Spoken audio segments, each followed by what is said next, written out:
Good afternoon, good evening, hello, and to Sakaya, now my, Harry my, Kiora, and welcome to our group chat.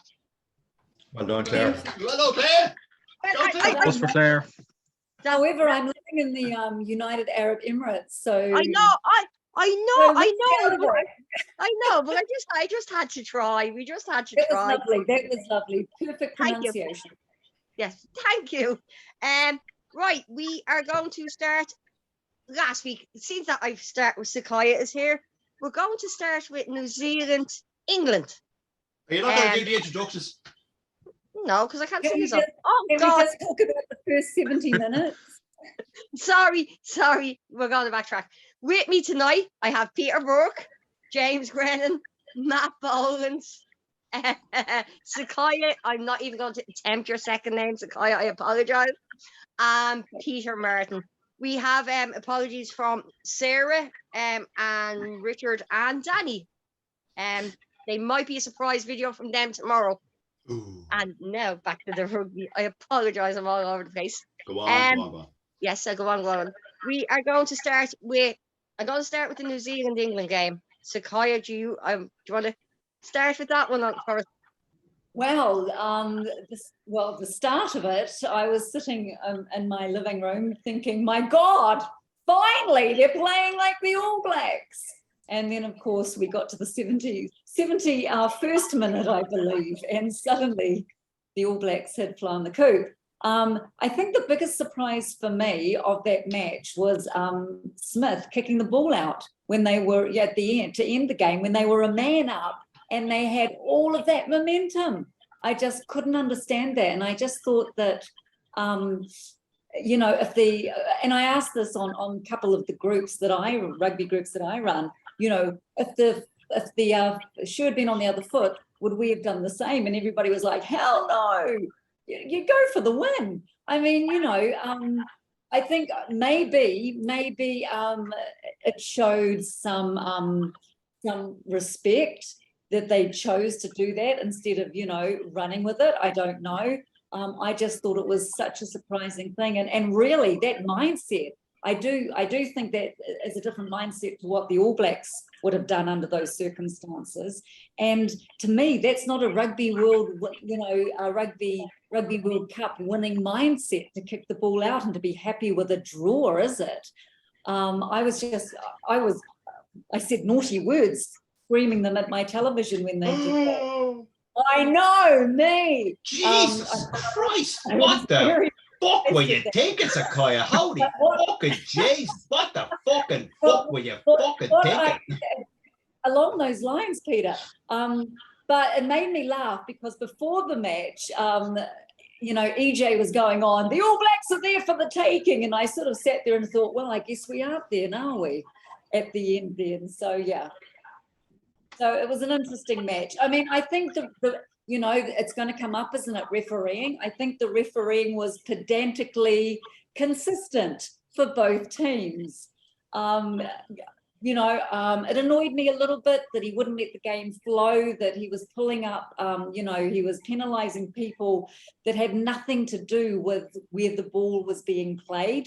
It had nothing to do with, the ball in hand or anything. Somebody on the other side of the field did something, blow the whistle, penalty, and it's like, okay.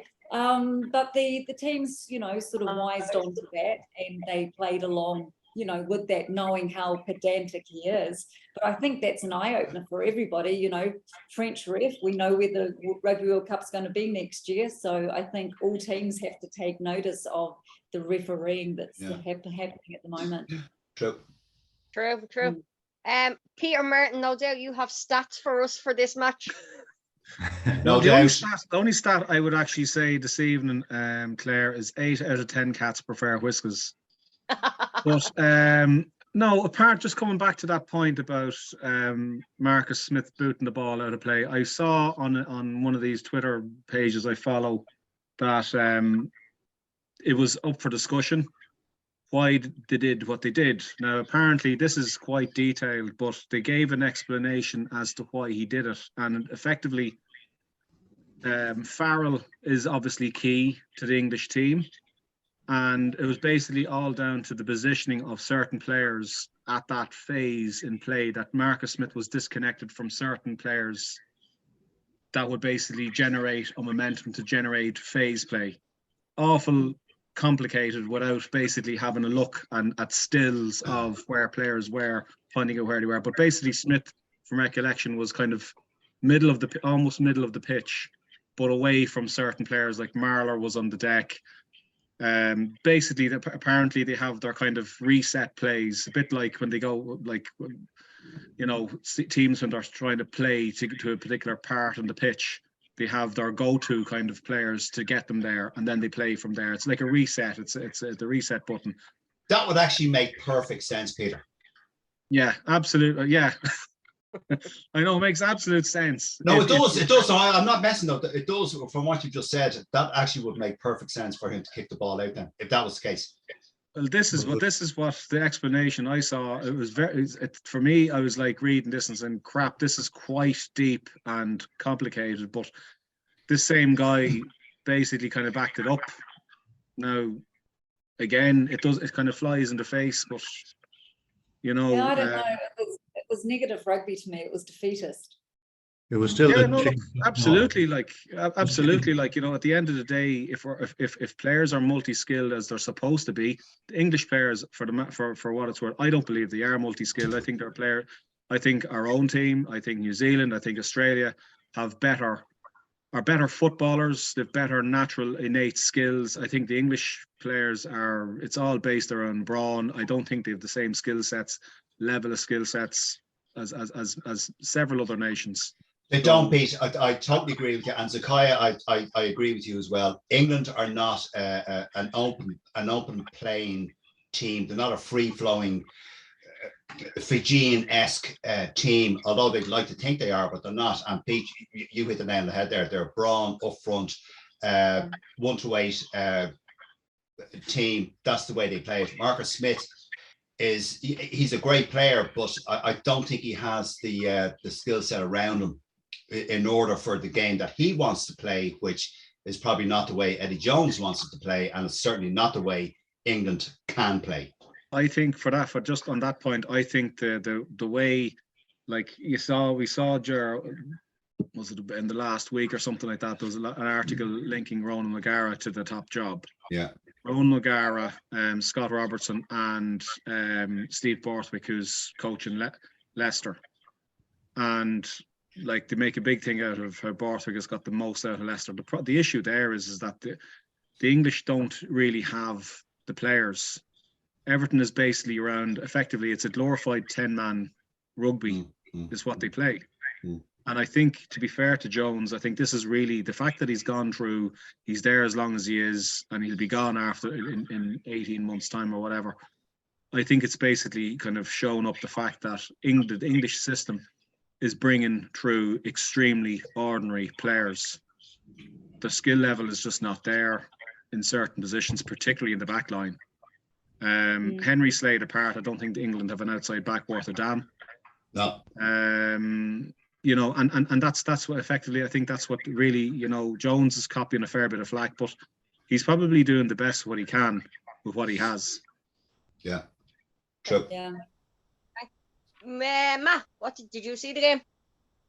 I did see the game, yeah, and like agreeing with what's been already said, like I just felt, you know, if New Zealand had been in the position of England at the time of the match, that ball would never been kicked out, no matter where he was. Even if he was in his own 22, he'd have still played to win. And I know what it's like on a pitch when you draw, you come off that pitch and you may as well have lost. So to play for a draw defeats the purpose of any game, really, for me. You know, like, okay, it's autumn internationals. They're not really a big deal, but they are in terms of where you're going for the next year, for the next competition, building up to a World Cup. You know, you still play like to win, you know, and if the roles, the jerseys were reversed, you know, that'd be the exact thing New Zealand would have done in England's position. They got themselves back into the game. and to kick it out last, for me, it's defeatist, but again, it was a good game. I mean, I thought at the load them away, like they just started so quickly, 2 quick tries, 14-0, I thought it was just game over for England. Couple of stupid decisions, only 1 yellow card, which was pretty amazing given the frequency of cards this whole tournament, really. I mean, there's what was there, 6 or 7 in the Scotland game? Like 5. a lot of count. Do you know what I mean? 5 or 6 anyway. Yeah.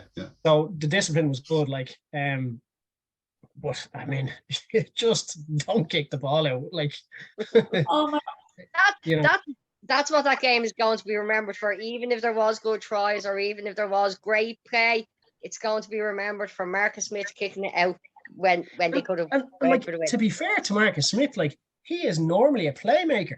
Yeah. Like, he usually gets the ball and he runs. It doesn't matter. Like, he's a great player. Like, he's got great skill. and they've done so well, Like haven't Peter they? said, maybe there was miscommunication. Maybe the lads were out of position or whatever. But does it really matter? Grab the ball. He had 20 yards that he could have ran to get back up to his teammates.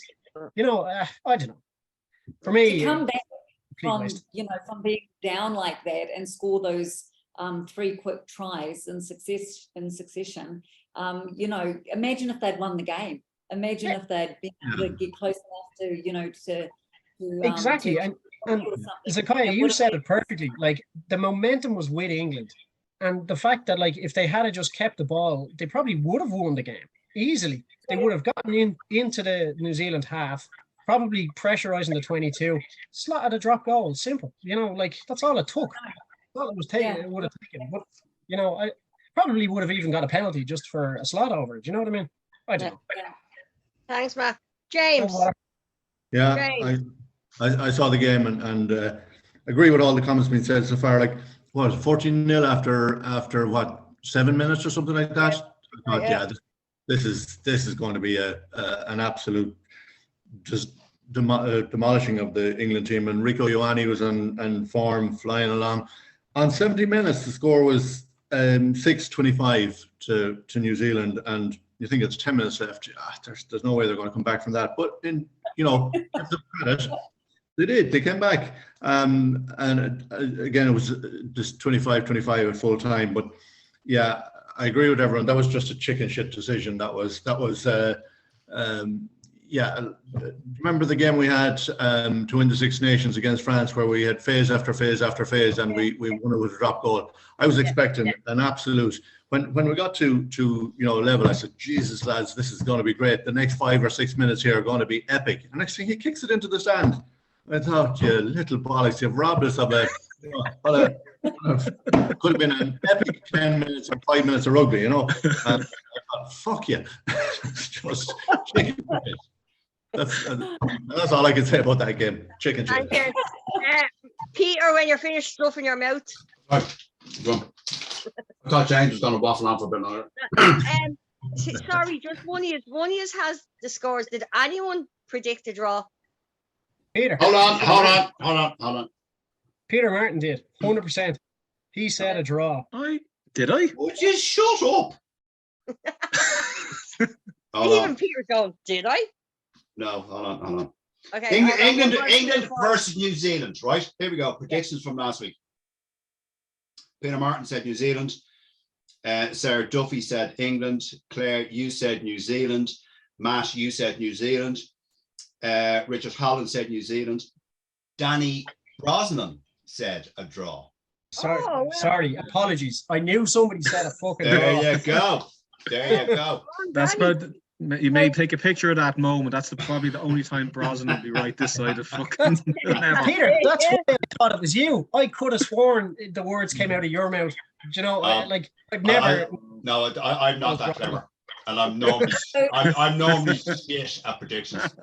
Anyway, there you go. You have heard about the Peter Burke Award, Mart. It's very apt. Yeah. Steve No. Henson. Can I want to say one more thing, right? Just on that game, that Rico Ione try was one of the best tries Yeah, I yeah. have seen Yeah. in the whole of that tournament of the autumn internationals. It was superb on Was- the pass. The pass. It- Just It was brilliant. just proper All Blacks Yeah. and executed to perfection. As Yeah. soon as Rico Ione got that ball, he pinned his ears back, and it was Gone. only one way he was going, and he was Yeah. getting to that line no matter Yeah. what. Yeah. Class. True. Very true. And another thing about the match that got me screaming at my television was when TJ Piranara kicked the ball, did put in the box kick. Was that at 72 minutes? No, 78 minutes. I think there was 2 minutes left on the clock. Jesus, And- Akoya, will you get it fucking right? Is it 72 or 70? No, I know, God, it's numbers. Can't do the numbers.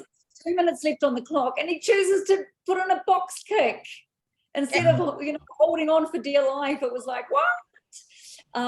But yeah, Steve Hansen once famously said, and I think it was it after the 2017 Bills final test, getting a draw is like kissing your sister.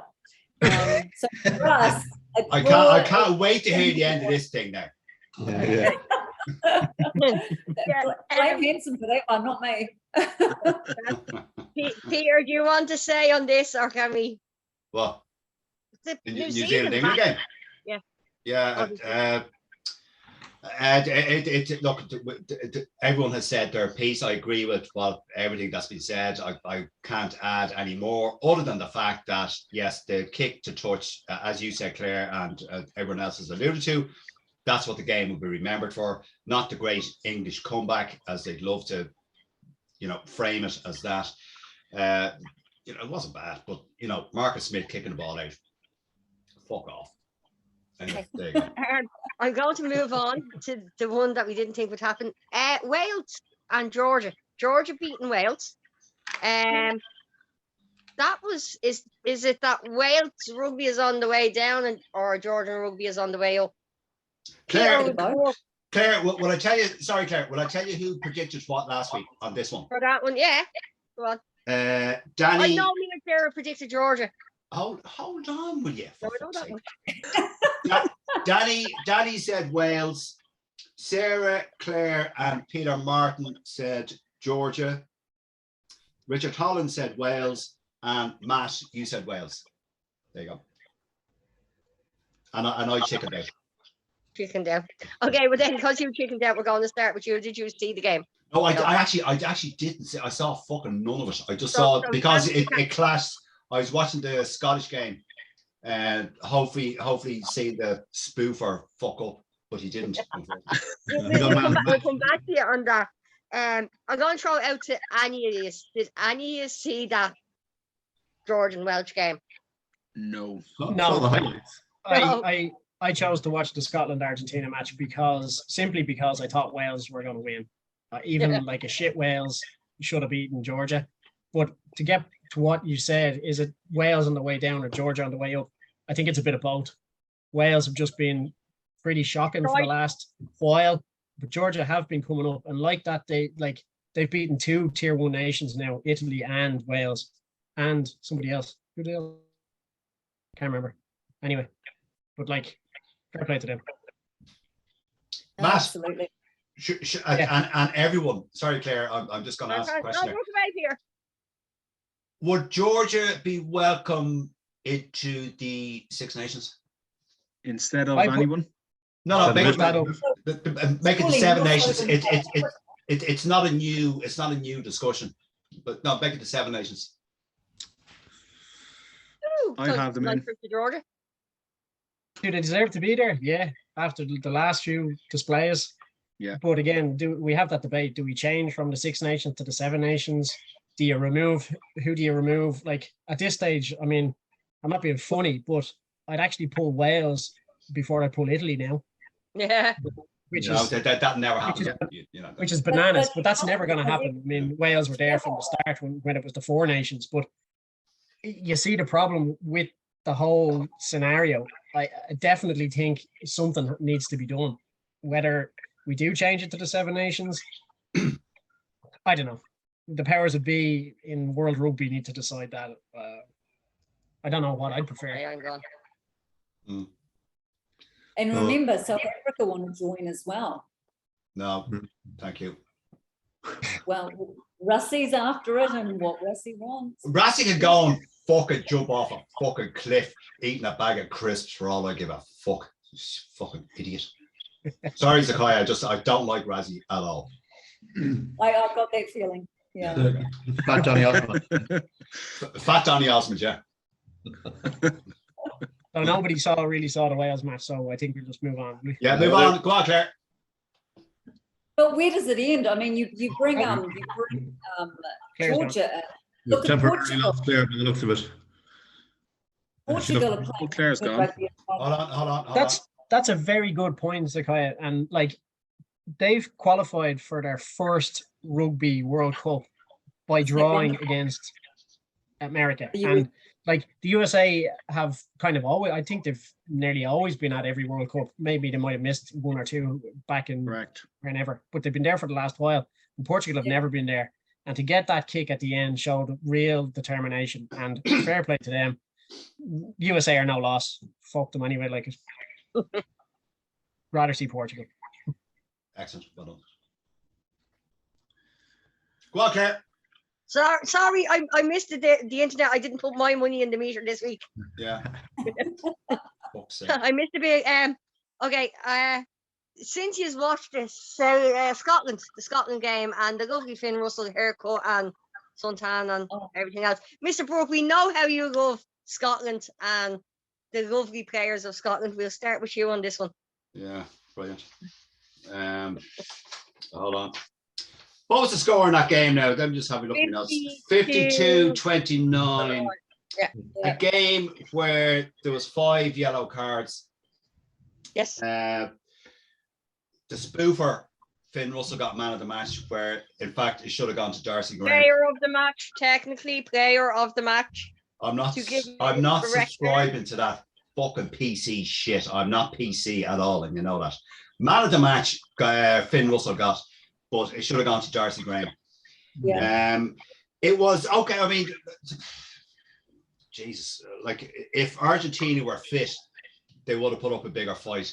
But unfortunately, it was quite evident in the last quarter of that game that Argentina were just not fit. But for whatever reason, they just they couldn't cope with it. And Scotland, the floodgates opened and Scotland just ran into tries. I have to say, look, as much as it grates on me, Finn Russell, he did have a good game. He made, I think, all the tries he was involved with. His assist was 3 or 4 or 5 of them, or whatever it was. But then again, one swallow doesn't make a summer. So I still think he's shit. There you go. James. Yeah, I saw this game as well, and yeah, the red card in 22 minutes, even though it was warranted and everything for the head contact, kind of destroyed the game. As Argentina, I think that to Peter's point about their fitness levels, that told when they played that much of the game with 14 players. Yeah, the handbags, 2 yellow cards issued on 62 minutes there for the handbags. There was a lot of that going on. And I believe, I agree, Darcy Graham should have been man of the match. Even though Finn Russell he was involved in everything that went there. Yeah, 52-29 final score was, Scotland deserved the win. But I think that the red card on 22 minutes is what killed it for Argentina. Yeah. Peter Martin. I only saw bits and pieces of the game. I think Argentina, they've there comes a point they don't have staying power. I think it's as much mental as anything else, because they just basically lost their heads. I think in that match, like their discipline was just absolutely appalling. Our old friend Tomas Livanini managed to get off the pitch, albeit it wasn't a red card this time. Oh God. No, look, I think my own opinion would be is that Argentina are definitely better than Scotland on 6 out of the 7 days of the week if they're playing.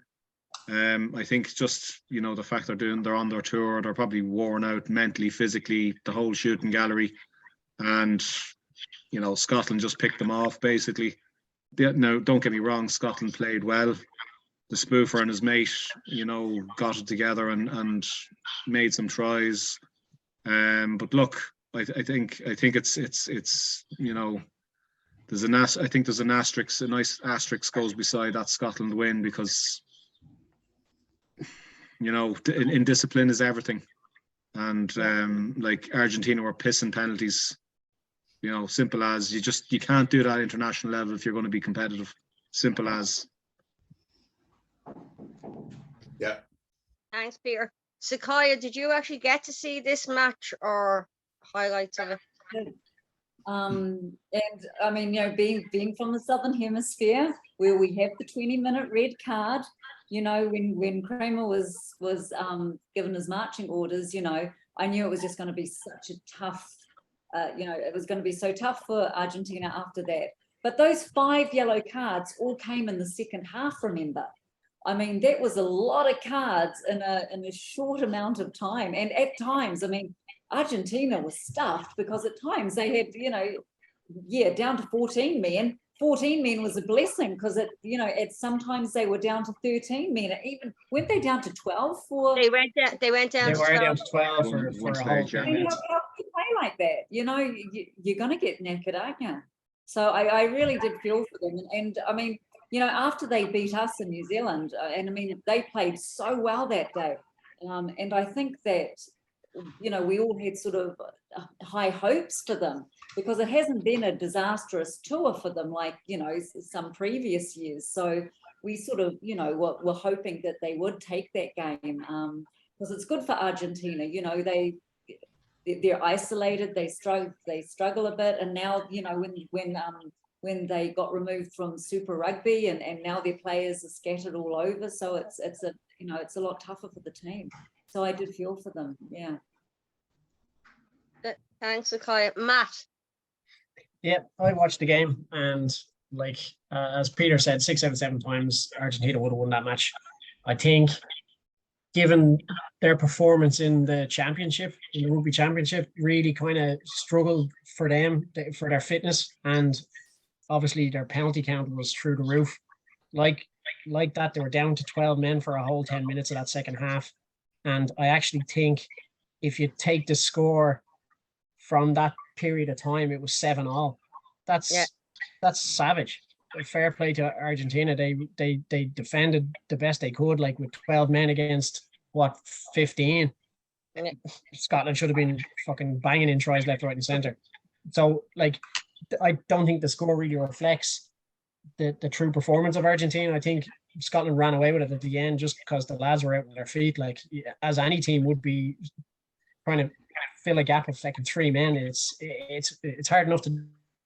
One man gets sent off. It's hard enough to have that extra player and to have that run around kind of defending and closing the gaps. But to have 3 off the pitch is just bananas. Discipline was a big thing for Argentina, and I think their discipline normally is quite bad, but I've never seen that many cards. No, I don't think I've ever seen that many cards. It was like, where's coming for this time? I actually exactly another yellow card for Argentina, and I don't know what the implications are of going down to 11 or 10 men. I think the game gets called off. Is there a rule or a There law in is. rugby that if they drop the goal with certain? Yeah, there is, but I don't know what the level is. I presume it's around 11 or 12, but it was coming in. It was coming close. I mean, 12 minutes. It only takes somebody else that's knackered to do something stupid that gets a yellow card or a red card, and then it's game over. It's game over anyway. But yeah, I know what you mean. Did we discuss South Africa, Italy when I when I was putting the money in the meter? No. Okay, we'll revert back to that one. Italy, South Africa. Did anyone actually say? I will be honest, I didn't. I saw a good bit of it. Okay, we go. Saw a little bit of it. Not much. Okay, we go. Peter Martin, I heard your voice first, so we go to you on it. Yeah,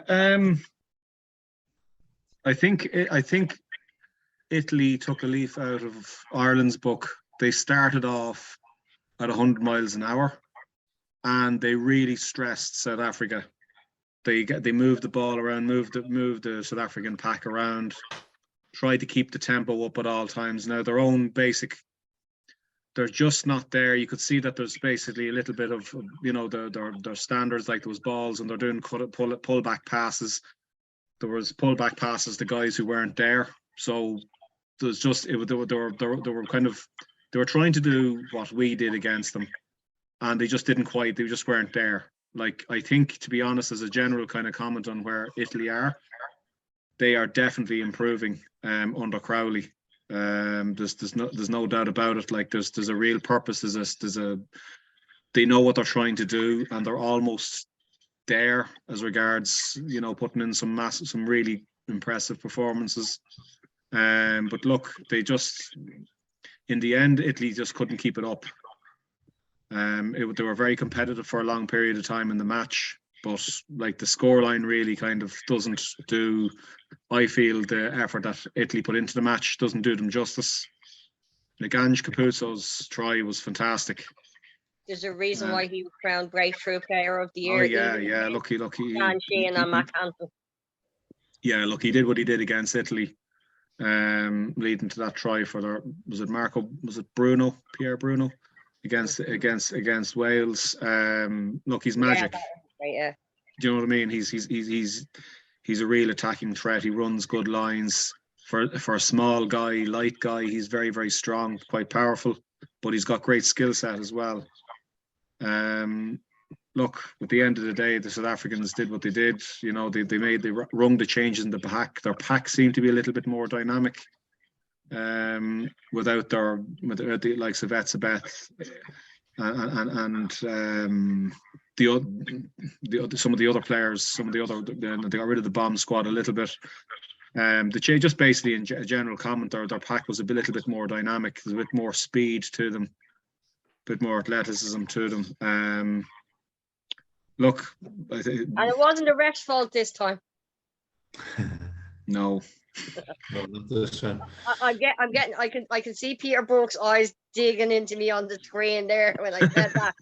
Okay, and on that note, Peter, sorry you cutting you off, Peter. Are you finished? You're all right. I've said, I've kind of look. I've kind of said my piece. You know, just looking at stats here, if there's anything really kind of as regards. There was one stat that stood out there. There was only 2 points in it at half time, so it just shows you the effort that Italy put in the first half there. And the other thing was Chelsea and Colby doing a Mac Hudson on it at the start of the second half. Yeah, seeing that. There's always a fucking Connacht thing going on, isn't there? Like, you can't just, you know, say something about the game without bringing in someone. It's the best form of flattery, Peter, you know. No, it was a cracking try. Okay. I think Peter Brook wants to have a rant here about his. No. I'm rantless. I'm not ranting. Are you 100% certain? Because we know how much you love Mr. Erasmus. Just don't mention Razzie. Check to see the temperature there, will you? Someone. No, the only thing about the Italy South Africa game was I'm just looking at it there. South Africa scored 4 tries in the last 20 minutes, which either says a couple of things: either Italy tired, or South Africa had superior fitness. Italy didn't give a shit. Off his goal, lads, score at your own will. But I mean, Italy were in that game for the first 10 minutes. That's it. Yeah. Really. I mean, if you were to look at that game, like Italy were competitive for 10 minutes, and that's really it. You know. So no, I think that's selling them short. I think. I mean, you know, 5 minutes. It was 13-18 at half time. I mean, South Africa ran in 7 tries in the second half. Yeah. You know. No. Yeah, I know, but like, in fairness, like, Jesus. No. Zakaya, I know what you mean, but like, you could see it. It was one-way traffic for the vast majority of that game. I know the halftime score might not have reflected that, but Italy, I don't know. Yeah. Go on, sorry. Come on. Okay, good. Matt, did you say it, or have you had an opinion on it? Not really, no. I just no, like I didn't see much. I saw, I think, bits and pieces. I saw Capuzzo's try, which was an incredible try. Stunning. He is great.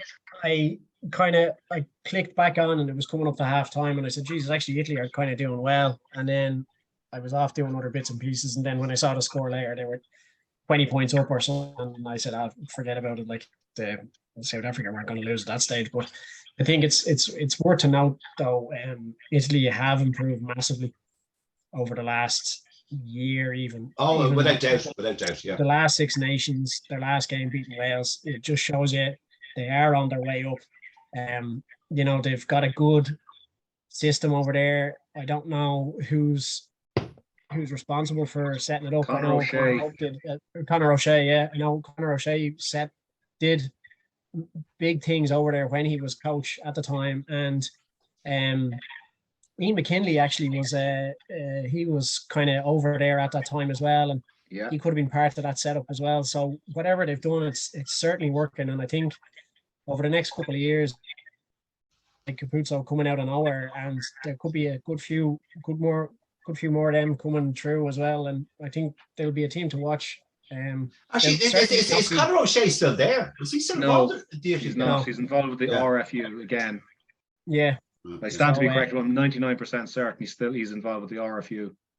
Yeah, no, he is 100%. I saw he was back over one of the clubs. I can't remember. I remember reading it somewhere, but like, hats off to them. They're up and coming. They're actually enjoyable to watch again. Just have to wait and see what happens. All right, we're going to move swiftly along. I'm just aware of the time to the Ireland match, Ireland Australia. James, I'm going to start with you. Neck roll, anyone? What did you think of it? There's a fair few talking points that we can pull from this. So, a few things for me. The Australian discipline, the amount of neck rolls, the amount of times they're warned about it, the amount of chances they had to fix that, and the amount of chances they had to win the game was just astonishing. Like 3-0 at halftime. Jesus, it was a hard watch. It was tough. We had 3-3 at 55 minutes. And Peter will be delighted to hear me saying this, but when Bundy came on, he scored the try to save our blushes anyway. It was a good try. But the other thing on it, the Nick White, where he went off for a HIA concussion. Look, he was winded, according to Matt Williams. He was just winded, James. So he was staggering around the place from being winded. I don't believe that for a minute. He was concussed. I suffered a concussion once from getting punched in the temple, but that's because I called the rabbi a prick. But other than that, he should never have come on. He should never have been brought back on, and he's tried to make light of it since apparently saying he's fine and don't worry about me, mate. But he has been stood down from the next game. So and rightly so. I think that's 100% right. Yeah. But the replacements made a huge impact on the game. Craig Casey and Bundy worked together there, and Ross Byrne then to kick the winning penalty, and that's what won it for. The replacements won it for us. Yeah, it was 3-3 at 55 minutes. Replacements came on, changed the game, and that's it there. Thanks, James. Peter Burke. Yes. It looks like you're not listening. Oh, I am listening. Of course I listen. Yeah, well, of course I fucking hear everything. Yes, it was. It was a shite game, really. Sorry, my dog is trying to attack me. Sorry. Sorry, your what's at you? The dog is actually jumping up on the bed. Oh, sorry, I thought you said something else. You're out to distract me now. What was I going to say? Yes. No, it was. No, it wasn't a great game to watch. Far from it. We really didn't play well at all. Not to say that Australia played well. I think it was just a shit game. But on saying that, as James said, like it was a 3-0 at half time, and everyone's looking at the screen, or if you're in the stadium, you're looking at the pitch going, what the fuck? Which way is this going to go? Look, no one knew. It could have gone anyway. But for me, particular, there's not really much point going on talking. What is wrong with you, Claire? Have you got something? The dog is after jumping up beside me, and she's trying to get in onto the call with me. Sorry. Go on. Let your dog get in on the call. Doesn't matter. That's okay now. She's fine now. She No has got herself comfortable. Sorry Right. about that, people. I won't go on because I know we're time constraints. But five Irish players for me, and the Nick White, James. Yeah, the Nick White incident was a disgrace. He should not have been allowed back onto the pitch. Whatever Matt Williams was fucking banging on about in his fucking rattle head, I don't fucking know. The guy was obviously concussed, despite Nick White's attempts to appease everyone through social media that he passes HIA and all that. And just a question, do you believe his teammates should have stood up and said it to him? No. Is there a responsibility? Claire, they could have, but sure, what use would that have done? No player wants to come off the pitch injured. Oh no, yeah. You know what I mean? So I mean, his teammates, I don't think would have helped, and I don't think they would have said anything to say, listen, Nick, mate, off you go. I don't think that would have been appropriate for them to say it. But anyway, I was going to say, I'm waffling. 5 players. Irish players: Ryan, Doris got man of the match, fantastic game. Sheehan, Josh van der Fleer, and Ringrose. Ringrose, I think, doesn't get the credit he deserves half the time. He does an awful lot of the hard yards. There's also be a Leinster angle with you, isn't there? Jesus Christ. Come on, James. Always get the knife in there. Go on, James. Thank you. Sequoia, I'm going to come to you, obviously, for Australia and the Southern Hemisphere rugby. What's your take on how Australia have been playing? Well, look, I think they could be one of the dark horse teams at the Rugby World Cup. I think they've had some really close matches, haven't they? Yeah.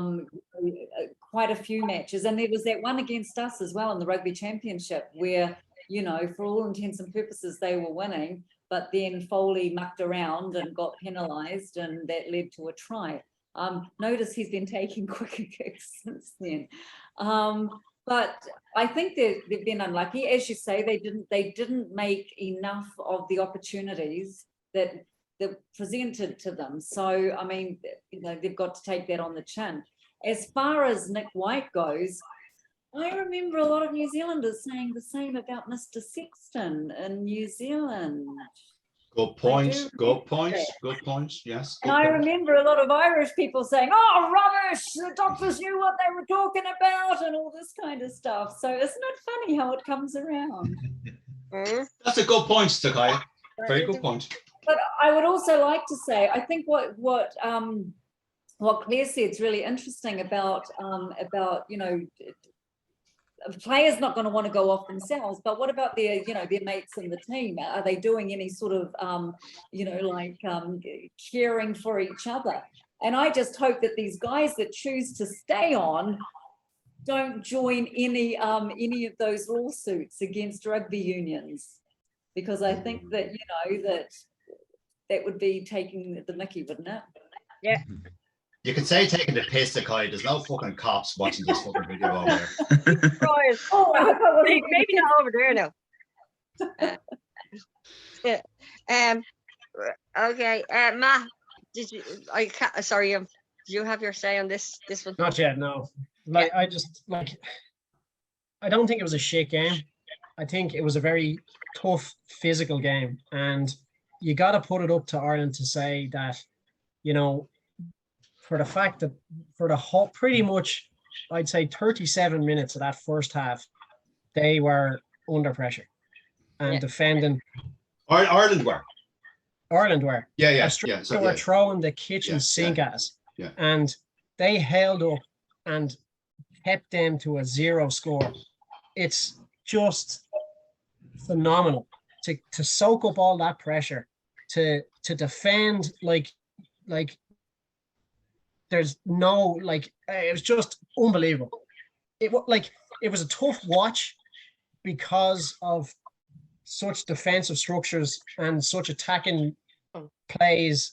It's a very hard watch, and some people would say it's a shit match, but like I don't think it was shit. It was great to see an Ireland team finally face up and stand up to a physical team, pounding them relentlessly on the line and not giving away a single point.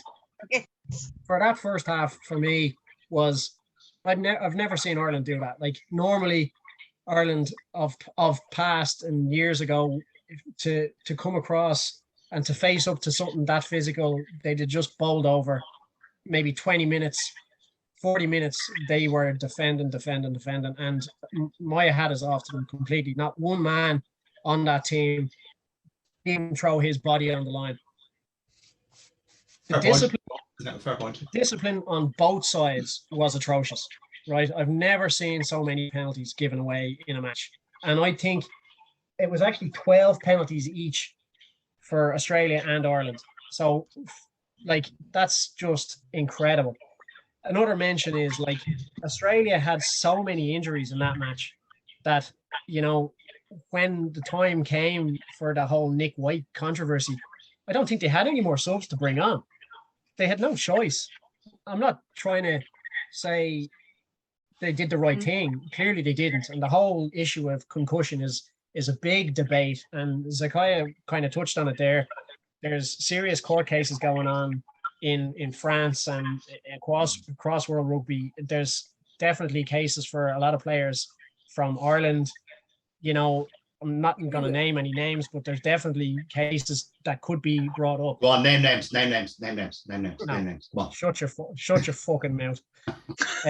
So, like, in terms of the Nick White controversy, you know, yeah, he probably shouldn't have been back on the pitch, but I don't think they had a choice. You know, there was no more subs, I don't think. Like, how many? They were all gone. Like, so many changes, even a couple in the first half and then all in the back. And half an Australian team have gone home to Australia because they can't play against Wales this weekend. You know, so that's just testament to the physicality Ireland brought to that game. And I think they knew it. Anyway. And I think they planned that game the way it went. They knew Australia were going to come and throw the absolute kitchen sink at us because they only won one game by a point. They wanted to come to Ireland and prove a point. And they did. Unfortunately, they didn't win.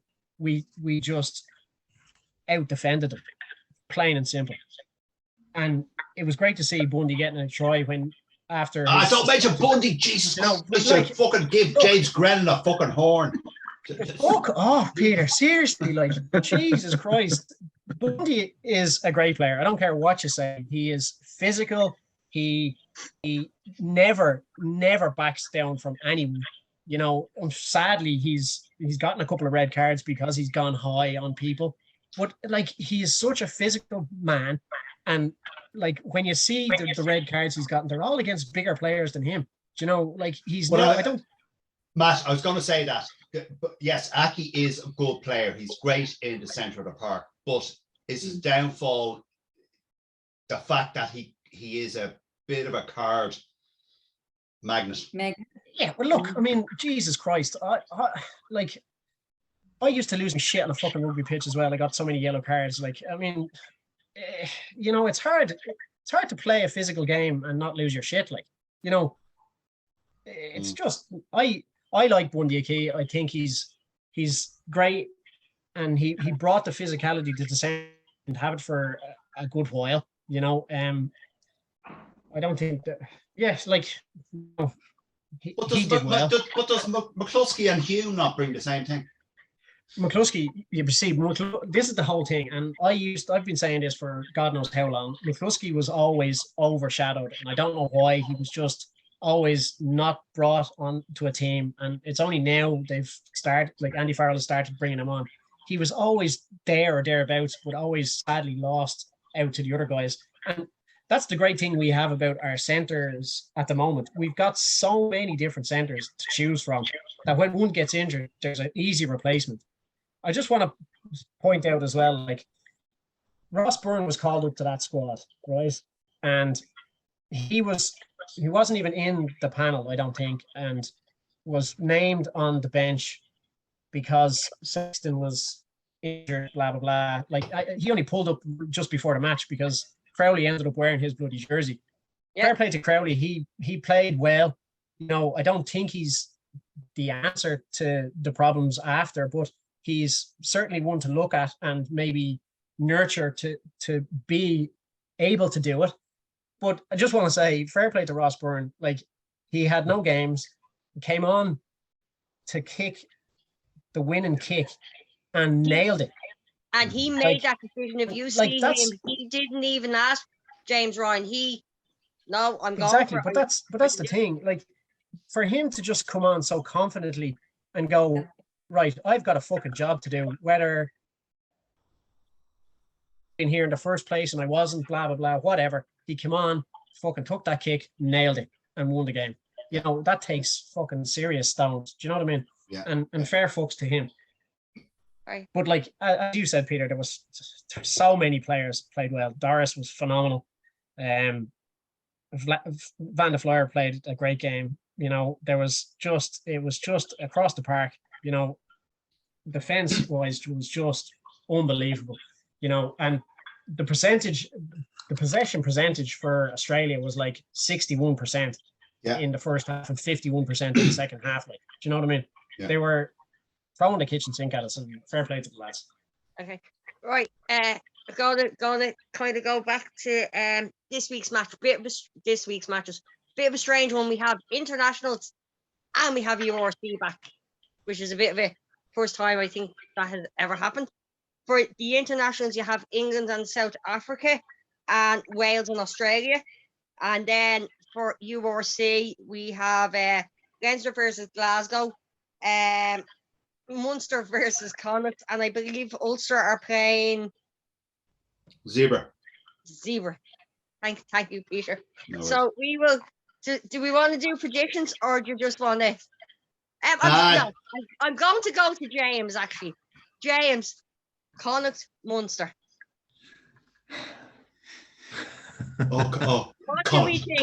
Connacht, bonus try.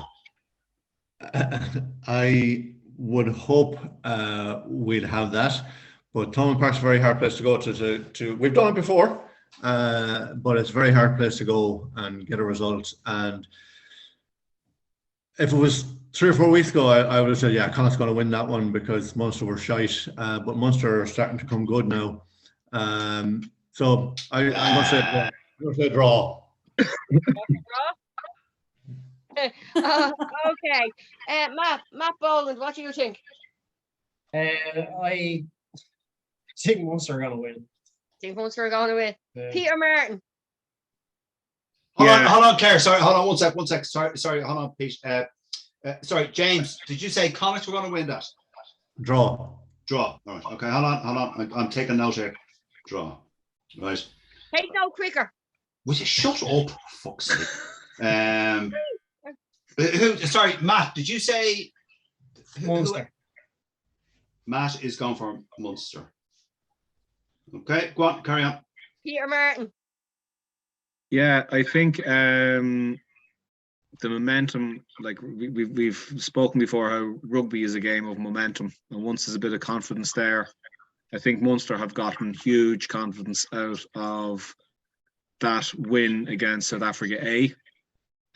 Like that's a season defining. Much as Mr. Burke hates it, you can't deny it's the only way is up, I think, for Munster. So I would say Connacht will be slightly worried going to Thomond Park. I would expect Munster to win. Yeah, we've no Mac Hansen either. Apparently, he's out with a thigh injury, so that's kind of. Yeah, and apparently the Ireland contingent of Munster players are all available.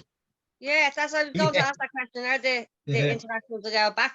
Yeah, apparently so. Munster, yeah, Bundy's playing right for Connacht as well. So anyway, Sakaya, do you have a preference of the province's teams for this weekend? Munster, because I'm a Joey Carberry fan. Oh my God. Arguable. Jeez, I can't fucking get away from this. Go on. Peterborough, who are you going for? Or are Connacht. we going Myself. Connacht by 10. Connacht by 10? Yeah. I'm going to stick with James Grennan on this one and go draw. All right. So that's 2 draws. All right. Yeah. Right, go on. Grand job. Next. Okay. Then I will go to. I'm gonna jump now from URC to international. Wales, Australia. Who do we think? Because they're both kind of coming off defeats. Australia. Australia. Australia. Australia. Australia. Australia. I can't see Wales beating Australia, even with No. half an Australian side. You see fucking Wales beating their own fucking skin flute at the moment, to be honest. Wales I just want to point out in the No, 4 games, in the 4 games that Australia's played in the Autumn Nations, against Scotland, 15-16, against France, 30-29, against Italy, 28-27. These have been close games, man. So, come on, Aussie, get a win. Hmm. I'm a Nearly never Kiwi and won a I'm race. saying that. Always came in second place. So, Zakaya, are you saying Australia going to win? Yes, yes. Okay. Even though they are the walking wounded at the moment, and even the commentators were asking each other, have they ever do they remember a time when they had so many injured players and none of them could? You know, I think to be honest, I think Australia's biggest issue is getting their discipline sorted out. They're atrocious. It's an ongoing thing. That's a culture thing. And like I heard about, like, you know, Bernard Jackman has basically gone on about how Australia is his dark horse, and he likes their coaching setup and all that. Laurie Fisher was Munster forwards coach there some time ago, and they were bloody rubbish under him. Anthony Foley, God be good to him, came in, and all of a sudden the Munster pack started to perform. And like we saw evidence of it, there's just a looseness about that Australian play. Like it's like there's an element of good coaching as well as player culture. Like if you take Mike, you could take Hooper out of that Australia team. Who are the other leaders? Yeah, true. Who are the guys who basically chew the bollocks off a teammate because you didn't get in the right position, you gave away a stupid penalty, because it's all stupid bloody penalties. Offside, Pete. Offside. They can't fucking stay on side, for fuck's sake. The Australians. They just can't stay on side. Like that's shit that's sorted out at that's when there's a no holds barred dressing room, you know, on a Monday review, saying basically the leaders of the team stand up in front of them, point the finger and say, you are shit. Yeah. You do this constantly. Sort it out. Like, I mean, it's and then the coaches go, yeah, that's 3 or 4 times now. You know, you've been caught offside. You're lazy. You're not rolling away from the tackler. Like, it's fucking stupid stuff. It's schoolboy error stuff. Stupid stuff.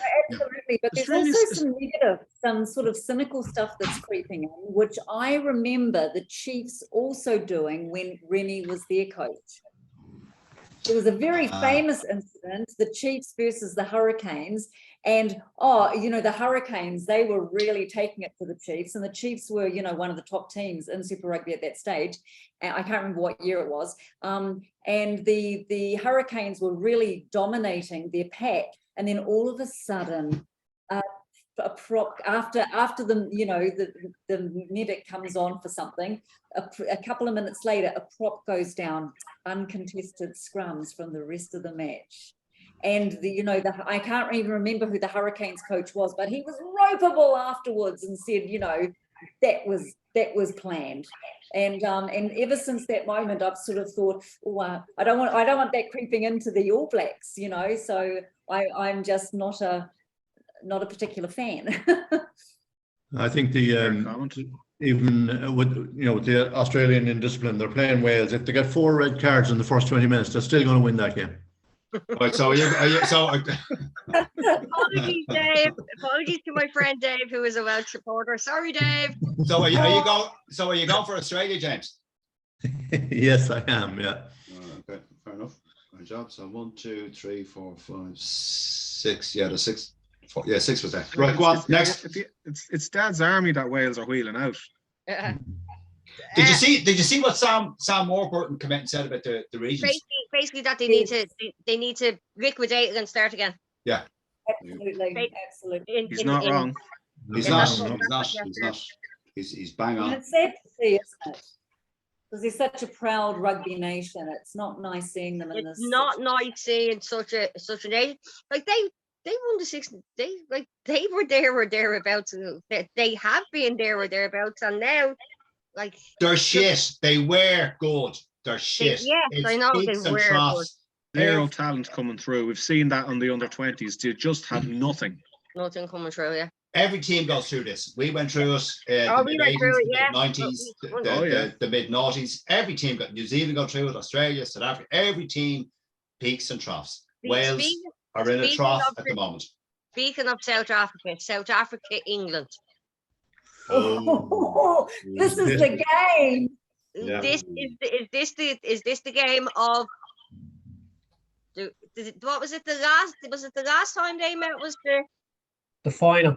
Yeah, it was the World. Yeah. Johnny Wilkinson's drop goal or penalty, whatever the fuck it was, in the last seconds of the game or whatever it was. What? No. What? Johnny Wilkinson. No. That's the fucking World Cup in 2003. That you was loser. against What are you talking Australia. about? Quit. The last one. Oh, what? England fucking South Africa, you dope. All right, fuck off. Give your head a wobble. What the fuck, like? How much more I'm listening to? Australia. Johnny Wilkinson, fucking 4 HIA years for ago, Cork. kicking a fucking Yeah. When was the last time England played South Africa, Claire? What are you the talking about? final 4 years ago. Final 4 years ago. Ah, And they lost. yeah. Yeah. Sorry, yeah, gotcha. Yeah. Gotcha. All right, for fuck's sake. Who's never made a mistake? Are them earphones that working or time, are I they will fucking give blocking it- your brain? What? What? England had played their final in the semi-final against New Zealand. They have put Exactly. it all on the line against New Zealand. For And 4 years, all EJ talked about was the All Blacks, and every bloody interview he did, regardless of what the interview was about, he would slip in a dig at the All Blacks. Yeah. And that was the game they wanted, and they played superbly, didn't they? They absolutely had us at every facet of the game, and they so deserved that win. But they were buggered the following week. yes, when they went to the final, they had. I always say they have played their final in the semi-final against the other. Absolutely. So you're welcome, South Africa. Yeah. Who do we think? Who do we think for this one? Matt, I'm going to start with you. Who do you think? Think I'm or going with hope. South Africa. South Africa. My Poland, South Africa. Okay. Sakaya, who do you think? Who would you like to see win it, and who do you think is going to win it rugby-wise? Okay, I would like to see England win, Why? but I think South Africa will. Why? Okay, Zakaya, you're gone for South Africa. Right, go on. Why? Because of the hounding I get on social media every time I say something from fans from a certain country in the world. And as soon as they see I'm a woman, it gets worse. I've seen some of your screenshots of some of the conversations that you've had with some fucking tools online. I don't know why you bother. I just ignore them. Is a nice name for it. No, look, I think South Africa will beat them. I think they will, because I think that they'll be wanting to prove to themselves, because let's face it, they've been inconsistent and that won't sit well with those players. And I think that, like it or not, the latest ban, they'll be wanting to do it for the the guy back home or wherever he is. So I think that they will win, but I think that it would probably be better for South Africa in the long run if they lost this one. It'll be better for their World Cup plans. Why would it be better for South Africa if they lost? Because I think that complacency sometimes slips in. Okay. And I think that, sometimes a little bit of adversity, sometimes, if they end the season on a loss, they will take that. They will take that all the way. Hang on, they've got to play the Rugby Championship before the Rugby World Cup. Maybe I want England to win then. No, I think they will win, but I'd like to see England win. Okay. Thanks, Sakaya. Peter Martin. I'd love if it was a draw. But Could happen. Yeah. Lightning. But I think because South Africa have better outside backs, because let's face it, the two packs are going to knock 7 shades of shite out of each other up front. That's just a given.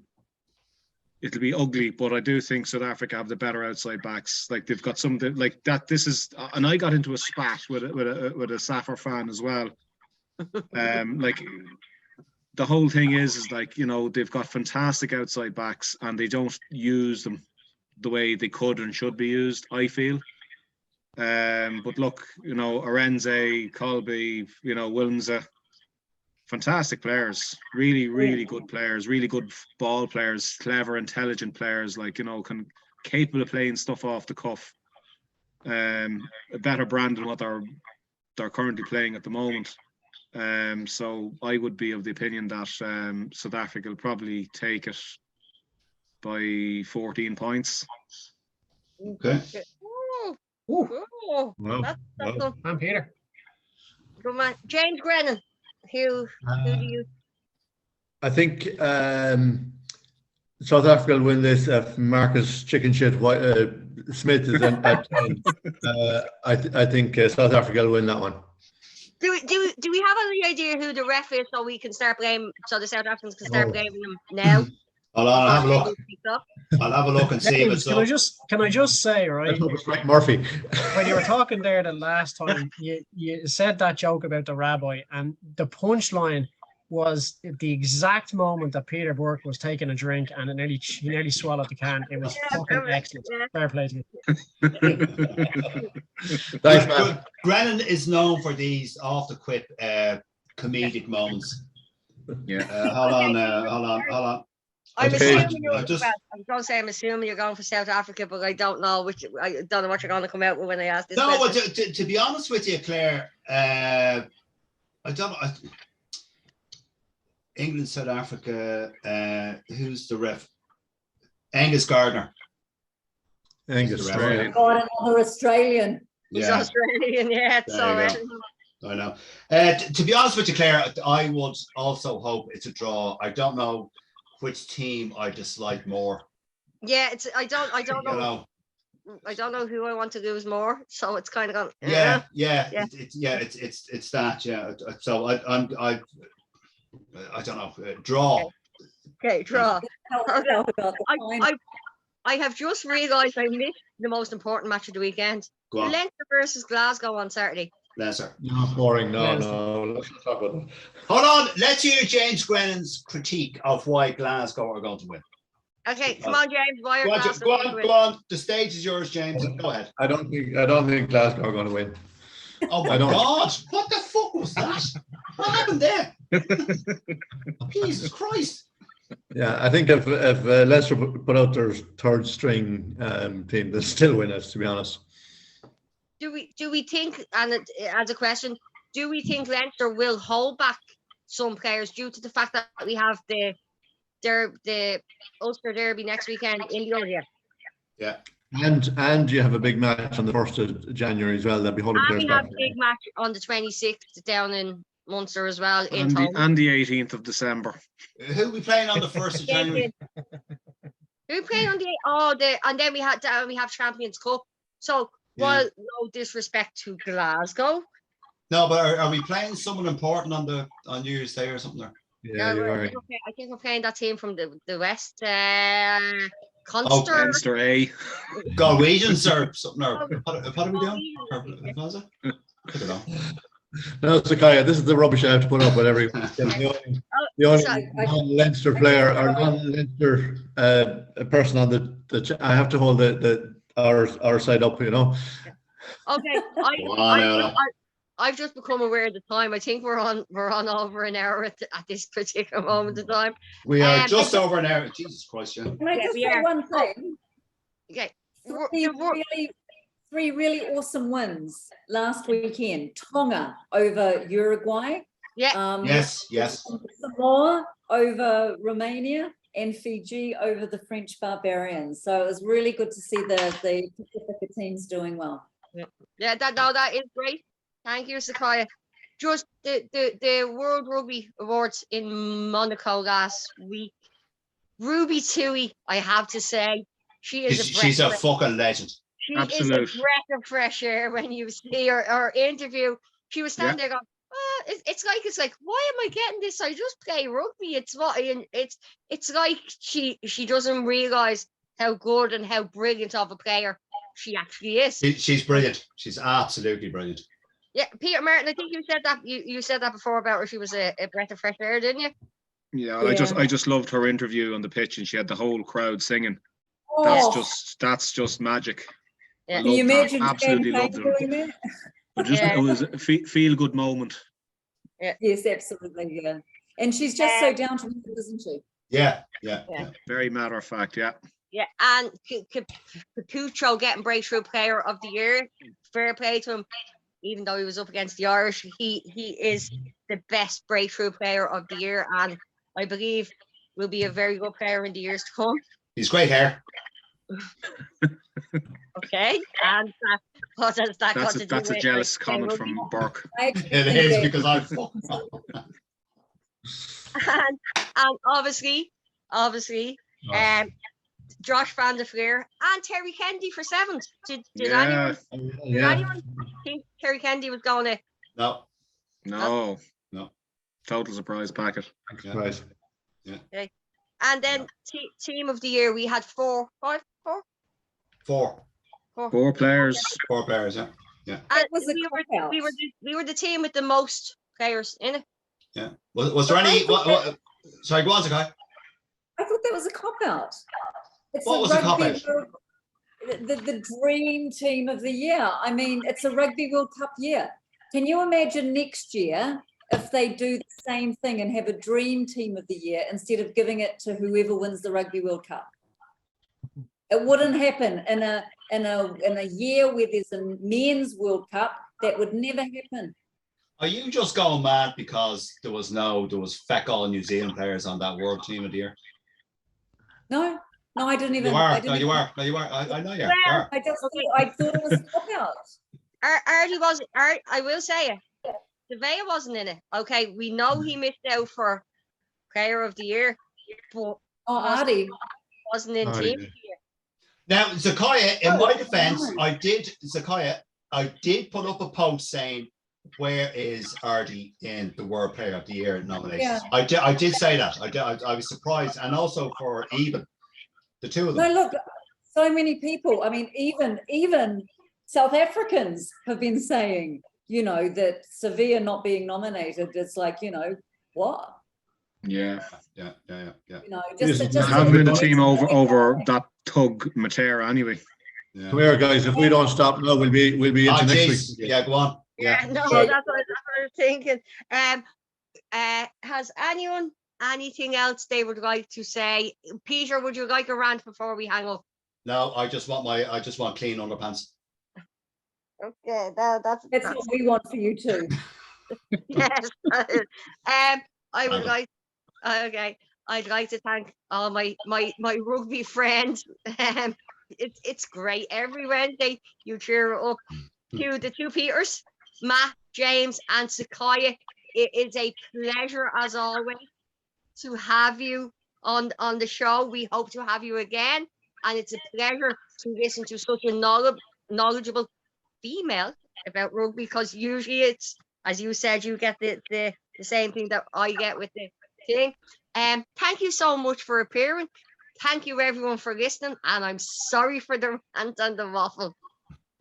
Good night, everyone. Night. Thank you. Take care. Bye. Good night.